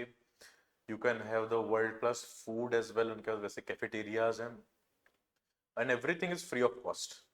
be it Starbucks, be it multinational cuisines, continental cuisines, या फिर जिम है वहाँ पे। इवन स्लीपिंग पॉड्स भी होते हैं कि in between you have to take a nap, because एक एक जैपनीज थिंकिंग भी है इसके पीछे कि if you are taking nap ना इन बिटवीन योर वर्क तो it will boost your efficiency, तो उसके लिए भी चीजें होती हैं। तो if you are taking care of employee ना, देन वो आपका एम्प्लॉय टर्नओवर होगा ही नहीं, it will be very least, right. So Google is the best example कि गूगल में आप भी देखेंगे कि आपके जो भी इंजीनियर फ्रेंड्स हैं दे डाई फॉर गूगल, कि लाइक उनका एक टारगेट होता है to work in Google, right. That is the thing. So क्या कॉजेस हो सकते हैं, जैसे पर्सनल कॉजेस हो सकते हैं कि किसी की इल हेल्थ है, जैसे दिल्ली में, और दिस एग्जांपल इज प्रिवेलिंग कि दिल्ली की air quality index is very low, air is very high, I mean air quality is very low, index बढ़ते जा रहा है। और वहाँ की जो इनकम्बेंट गवर्नमेंट है जो अभी चेंज हुई है, अभी I think BJP is there, तो जो भी इनकम्बेंट गवर्नमेंट है, अगेन गवर्नमेंट काम हम दिल्ली की करती है नहीं एज सच, बट उनको सिर्फ ब्लेम शिफ्टिंग आता है कि स्टबल बर्निंग के कारण जो पराली जलाई जाती है पंजाब में उसके कारण बढ़ रहा है, तो ऑडी उनकी पॉलिसी ला लेंगे, डीजल इंजन बंद कर देंगे, लेकिन they are not making sure कि इस पे क्या किया जाए, क्या एक सस्टेनेबल मीन्स होते हैं। जैसे प्रीवियस सीएम जो थे आम आदमी पार्टी के, उन्होंने भी एक चीज बताई थी कि उनने एक ऐसा लिक्विड उनको मिला है जिसको वो अगर डालते हैं तो उधर स्टबल रहता है, जो पराली रहती है वो वहीं पे डिकम्पोज हो जाती है, इट विल हार्म तो नहीं करेगी बट इट विल, जो फर्टिलिटी लैंड की होती है वो बढ़ाएगी। बट अगेन हमने देखा कि वैसा कुछ हुआ नहीं, दिल्ली के लोगों की हालत बहुत ख़राब है। एक इंडेक्स आता है डिसेबिलिटी एडजस्टेड लाइफ ईयर्स, उसमें बताया गया है कि दिल्ली में इफ़ यू आर लिविंग और anywhere where pollution is very high, तो आपके जो ज़िंदगी के कुछ हेल्दी साल हैं वो कम होते जा रहे हैं। तो लोग अभी मूव आउट भी कर रहे हैं दिल्ली से, तो वो भी एक कारण हो सकता है एम्प्लॉय टर्नओवर का, कि कोई कंपनी का ऑफिस अगर दिल्ली बेस्ड है या ऐसी सिटी में बेस्ड है जहाँ पे पोल्यूशन ज़्यादा है, यहाँ पे पॉपुलेशन बहुत ज़्यादा है, कि वहाँ रहने लायक चीज़ें नहीं है, आपकी हेल्थ खराब हो रही है, तो यू कैन डेफिनेटली रिजाइन। तो these are personal causes. Same family problem में भी आता है कि if your parents are getting old, हम सबके पेरेंट्स काफ़ी ओल्ड होते जा रहे हैं, it is our responsibility to make sure कि वो अपने जो कुछ साल बचे हैं लाइफ के वो काफ़ी अच्छे से बीते, एंड हमारे साथ बीते, कि बुढ़ापा भी एक तरीके का बचपना ही होता है, कि जैसे बचपन में हमको नीड्स होती है, हमको एक अफेक्शन की नीड होती है अपने पेरेंट्स से, वैसे ही पेरेंट्स जब एक ओल्ड एज में एंटर करते हैं तो पेरेंट्स की भी एक नीड होती है कि उनका जो भी बच्चा है या बच्ची है वो उनके साथ रहे, उनको उनकी देखभाल करे, उनसे बात करे, क्योंकि हमारे पास तो बात करने के लिए पूरी दुनिया है, लेकिन हमारे पेरेंट्स के साथ वैसा नहीं है। हम तो बाहर आ जाते हैं, पार्टी करने क्लब चले जाते हैं, बाहर आउटिंग कर लेते हैं, लेकिन पेरेंट्स के साथ कोई नहीं। तो अगर पेरेंट्स की भी प्रॉब्लम अगर है, जैसे अभी वर्क फ्रॉम होम का कल्चर भी बढ़ गया है, तो it is really good. Because आप सोचिए कि अगर आप टायर 3 सिटी से हैं तो, और आप अपना घर छोड़ के आ रहे हैं, और पेरेंट्स आर नॉट इजीली, वो मूव नहीं हो पाते हैं because of the culture in which they are born and brought up, और परिचय के लोग भी नहीं है।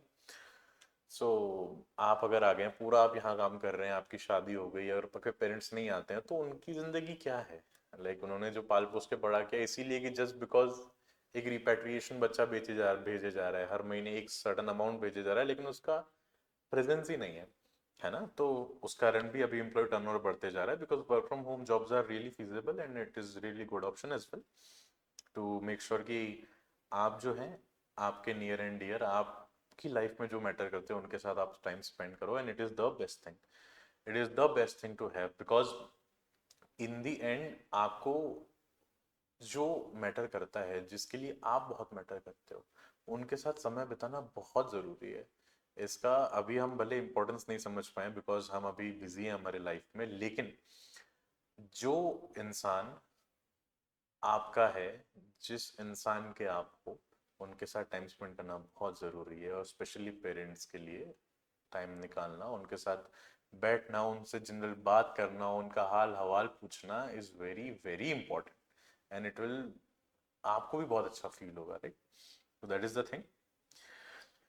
एंड रिटायरमेंट एक चीज़ हो सकती है, बेटर जॉब अपॉर्चुनिटी हो सकती है, जिसके कारण कोई भी एम्प्लॉय छोड़ के जा सकता है, जिसके कारण एम्प्लॉय टर्नओवर बढ़ सकता है। कुछ अनअवॉइडेबल कॉजेस है, जैसे death we can not deny death, death is the only reality when a person is born, the only thing which is certain is death. बाकी चीजें तो अप एंड डाउन है, बाकी death is the most certain thing in life, जो कि होनी है आज नहीं कल। और परमानेंट डिसेबलमेंट भी हो सकता है, परमानेंट डिसेबिलिटी हो सकती है। अवॉइडेबल कॉजेस हो सकते हैं लो वेजेस, तो वेजेस बढ़ा दो तो एम्प्लॉय रुक जाएगा। वर्किंग कंडीशन अच्छी नहीं है, बहुत एक्सप्लॉइट कर रहे हो, तो आप अगर एक्सप्लॉइटेशन बंद कर दो, वीकली ऑफ देना चालू कर दो, ओवर टाइम थोड़ा कम कर दो, उनको रिस्पेक्ट देना चालू कर दो, प्रमोशन टाइम पे दो, ऑफिस पॉलिटिक्स कम करो, तो ये कॉजेस अवॉइड किए जा सकते हैं। प्रमोशन एग्जैक्टली मैंने जो बोला, और पुअर सुपरविजन, ये सब उसमें इनकैप्सुलेट होता है। अब एम्प्लॉय टर्नओवर कैलकुलेट करने के क्या मेथड्स है, तो 3 मेथड है जो कि बहुत इंपॉर्टेंट है। First is separation. Separation means जो एम्प्लॉय हमसे जुदा हो गए, जो एम्प्लॉयज हमारी ऑर्गेनाइजेशन छोड़ के चले गए, जो चला गया उसे गुड बाय, और जो आ गया उसे हाय, यही एक उपाय है। तो एम्प्लॉय टर्न जो number of separation upon average number of employee, कि आपके औसत एम्प्लॉय 10,000 है और 1000 छोड़ के आपको चले गए, तो 10% आपका जो है एट्रिशन रेट है, सेपरेशन रेट है, एट्रिशन जो चला गया फॉर बेटर अपॉर्चुनिटीज। तो किस कारण सेपरेशन हो सकता है? It could B resignation, it could B dismissal, और इट कुड बी रिटायरमेंट। ये 3 चीजें हैं जिसके कारण एम्प्लॉय आपकी ऑर्गेनाइजेशन छोड़ के जा सकता है। तो सेपरेशन मेथड से एम्प्लॉय टर्नओवर कैसे कैलकुलेट किया जाएगा, कितने छोड़ के चले गए, based on average number of employees, कि कितने गए, कितने आए, कितने चेंज हुए, इसका basis average number of employees हो सकता है। कि औसतन हमारे पास 10,000 एम्प्लॉय है, 1000 चले गए ना, 10% हमारा टर्नओवर है, कि 10% लोग हमको छोड़ के चले जा रहे हैं हर साल, है ना। Then there is replacement method. Number of replacement upon average employees, कि कितने रिप्लेस हो गए, यानी गए और आए। मान लीजिए 1000 एम्प्लॉयज गए, 800 आए, तो इट मीन 800 एम्प्लॉयज गया और आ गया ना, तो 800 रिप्लेसमेंट हो गया, और 200 सेपरेशन में चला जाएगा, और रिप्लेसमेंट में 800 आ जाएगा, तो ऐसे 1000 कैलकुलेट हो जाएगा। फ्लक्स मेथड, इसमें सेपरेशन प्लस रिप्लेसमेंट, क्योंकि सेपरेशन देखो ये दोनों का कंबाइंड है। मैंने बोला 1000 छोड़ के चले गए, 1000 को आपने टाटा बाय बाय खत्म गुड बाय बोल दिया, ठीक है। 800 को हाय बोल दिया आपने, वेलकम बोल दिया कि 800 आए, तो टोटल मूवमेंट तो 1000 का ही हुआ है। आई मीन सॉरी, देखो इसमें से फिर कितने सेपरेट हुए, 1000 और 800 न्यू आए, तो रिप्लेस भी हो गए, तो दोनों को ऐड करके एवरेज नंबर ऑफ एम्प्लॉय बन जाएगा फ्लक्स मेथड में, राइट। मतलब दोनों का एग्रीगेट मेथड है, दैट्स इट। और एवरेज नंबर ऑफ एम्प्लॉय तो सुपर इजी है, ओपनिंग क्लोजिंग प्लस 2, है ना। देखो इन शॉर्ट मैंने लिखा हुआ है, सेपरेशन यानी जो चले गए, जो अलविदा हो गए, जो जुदा हो गए, है ना। रिप्लेसमेंट यानी जिन्होंने वापस आके ज्वाइन कर लिया, जितने अलविदा हो उतने ही, उनसे कम होंगे तो दैट इज रिप्लेस, और उसके ओवर एंड अबव होगा तो न्यू ज्वाइनिंग्स, और सबका मिलेगा टोटल मूवमेंट फ्लक्स में हम कैलकुलेट करेंगे।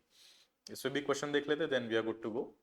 लेबर में मोटा मोटी इतनी इंपॉर्टेंट चीजें हैं, बस आप हाल से रुआन पे अपना कमांड रखो कैसे कंप्यूट होता है। इसमें फिर बेसिकली कंप्यूटेशन का ही चैलेंज आएगा, कोई नया कॉन्सेप्ट तो नहीं आएगा, बस ज़्यादा नए नए मेथड्स हो सकते हैं कि नई नई चीज़ें दी हुई हैं, and you have to interpret it, clear. So that is the thing. तो चलिए चालू करते हैं question number 3, which is employee का टर्नओवर पे basis. Just give me a minute. So चलिए क्वेश्चन पढ़ते हैं। The accountant of Y Limited has computed employee turnover rates for the quarter ended 31st March 2023 as 10%, 5%, 3% respectively under flux, replace and separation method। तीनों method में बोला 10% replace हुए हैं, 5% separate हुए हैं, 30% दोनों का मिक्स है, फ्लक्स मेथड, ठीक है, फेयर इनफ।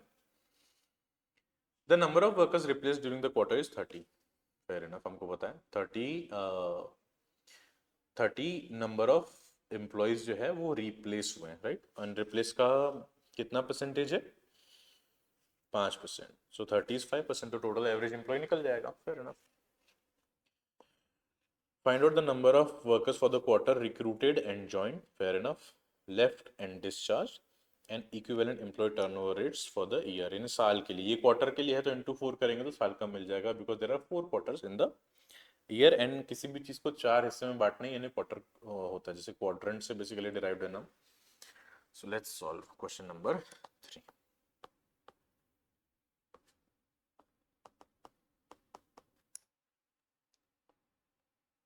देखिए सबसे पहला डेटा क्या दिया हुआ है, रिप्लेस्ड कितने हुए, 30, है ना।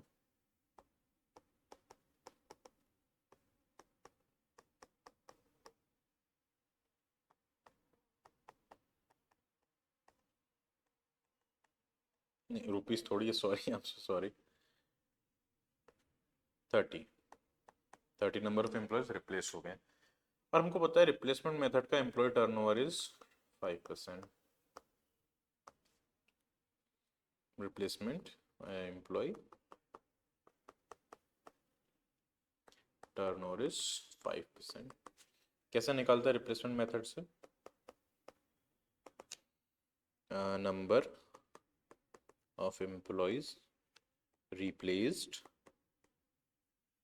Upon average employee. तो रिप्लेसमेंट दिया 5% और नंबर ऑफ एम्प्लॉय 30 है, तो एवरेज आ जाएगा। तो एवरेज को उधर लेके जाएंगे तो average equals to 30 divide by 5%, which is 30 divide by 0.05, अरे sorry 30 divide by 0.05 which is 600। So 600 is average employees. Clear है? फेयर है ना। पूछा गया रिक्रूटेड एंड ज्वाइन ना, ठीक है अब तो निकाल सकते हैं। क्या दिया है 1। जो भी नॉमेनक्लेचर एग्जाम में दिया होगा ना, जैसे रोमन 1 है तो रोमन 1 ही आप लिखेंगे, अगर ए होगा तो ए लिखेंगे, अगर न्यूमेरिकल का 1 है तो 1 ही लिखेंगे। क्लियर? क्या लिखा है? Recruited and join.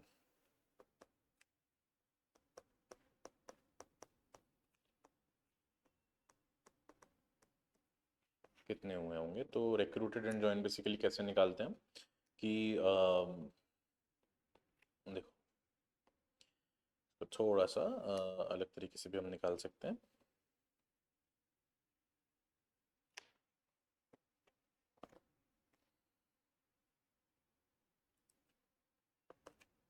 देखिए कैसे निकलेगा ये कि फ्लक्स मेथड अगर हम पहले यूज़ करें, ये फ्लक्स मेथड में होता है कि कितने number of separations plus number of accession बोलते हैं, या फिर जितने आए हैं ना, upon average employee. Flux method का कितना हिसाब है? 10%। तो 10% इज कितने सेपरेट हुए हैं अभी हमको पता नहीं, क्योंकि अपने को रिप्लेस का नंबर पता है और एवरेज पता है। ठीक है, कितने आए हैं ये भी हमको अभी नहीं पता, ये तो निकालना ही है। एवरेज एम्प्लॉय पता है 600। तो इसको हम एक और चीज़ करते हैं कि इसको हम लेफ्ट हैंड डिस्चार्ज पहले कैलकुलेट कर लेते हैं, उसके बाद यहाँ पे आएंगे।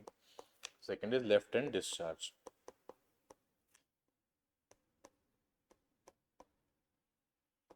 तो ये कौन सी मेथड से करेंगे लेफ्ट हैंड डिस्चार्ज? मैंने आपको अभी बताया कौन सी मेथड है। सेपरेशन मेथड एक है, तो सेपरेशन देखेंगे कितना हुआ है। सेपरेशन मेथड का कितना होता है? Separated upon number of separations average employee. कितने सेपरेशंस हुए हैं टोटल ये पता नहीं है, लेकिन एवरेज पता है हमको कि 600 एवरेज है, और उसका कितना परसेंट सेपरेट हुआ है वो लिखा हुआ है 3%, राइट? 3%। तो लेट्स से इसको x, तो x कितना हो जाएगा? 600 का 3% which is 18। So now we know कि 18 is the separation, right? तो यहाँ पे 18 लिख दिया जाए, प्लस मान लो यहाँ पे x लिख देते हैं, तो कितना आ जाएगा? ये इधर चला जाएगा तो 60 minus 18 equals to x. So therefore x equals to 48, right? So therefore recruited and joined becomes 48. समझ में आया? एक सेकंड रुक जाओ।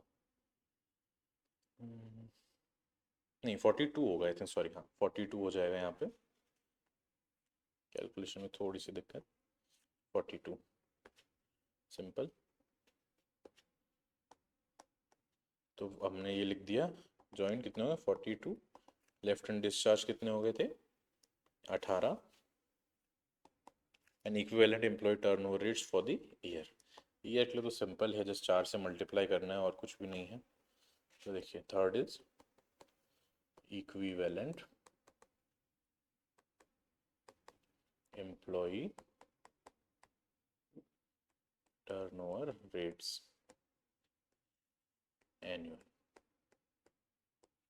पहले कौन से दिया? लाइन वाइज ही करते हैं, फ्लक्स, रिप्लेस एंड सेपरेशन, है ना?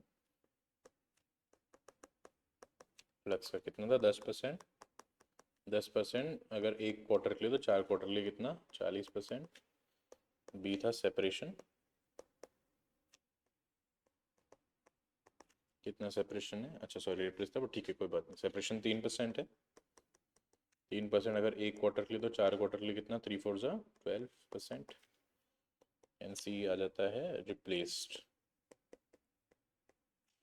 5% है, ये अगर एक क्वार्टर का तो 4 का कितना, तो 20%। Equally annualized employee turnover rates भी हमने कैलकुलेट कर लिया।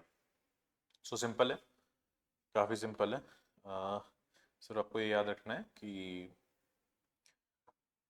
एम्प्लॉय टर्नओवर क्या होता है, किन कारणों से होता है, क्या मेथड्स होते हैं। जैसे मॉड्यूल में देखोगे तो बहुत बड़ा दिया हुआ, मैंने सब कुछ समराइज किया हुआ है यहाँ पे। जैसे एम्प्लॉय टर्नओवर सेपरेशन में तो सेपरेशन अपॉन एवरेज, रिप्लेस में तो रिप्लेस अपॉन एवरेज, और फ्लेक्स है तो सेपरेशन प्लस रिप्लेसमेंट या सेपरेशन प्लस एक्सेशन, जो भी क्वेश्चन में डेटा दिया accordingly you can write upon average. सीधा सीधा आ जाएगा, उसके बेसिस पे एवरेज एम्प्लॉय है, और इन शॉर्ट भी लिख दिया है। सो ये था एम्प्लॉय टर्नओवर। उसके पहले हमने देखा इंसेंटिव स्कीम रोवान एंड हालसे की, और उसके बाद उसके पहले हमने देखा what is over time and normal wages. तो यू नो टाइम वेजेस क्या होती है, बेस जो नॉर्मल रेट है उससे मल्टीप्लाई कर देंगे नंबर ऑफ आवर्स से। और हमने ट्रीटमेंट भी देख लिया कि ओवर टाइम का ट्रीटमेंट देख लिया कि अगर रेगुलरली हो रहा है तो वेजेस में ऐड हो जाएगा, एक इन्फ्लेटेड वेज रेट निकल जाएगा। इरेगुलरली हो रहा है लेकिन प्रोडक्शन डिमांड के लिए है और नॉर्मल रीजंस हैं तो वो कहाँ ओवरहेड्स में चार्ज हो जाएगा।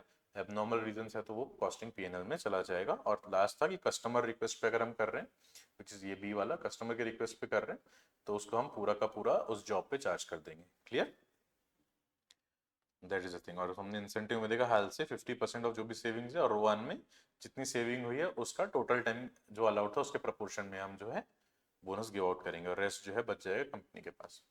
तो इतनी ही चीज़ें काफ़ी इंपॉर्टेंट अगर बोली जाए तो ये थी एम्प्लॉय कॉस्ट चैप्टर में। एंड अगर कोई भी डाउट होते हैं तो you can reach out to me via WhatsApp only. ये नंबर पे you can WhatsApp me of any doubt of cost and F M U N S M का, ये दो सब्जेक्ट का you any doubt you can WhatsApp me on this number. Okay, so this is CA Pratik Gyanchandani signing off, and all the very best for exam. We'll meet in the next lecture for overheads, right? Thank you.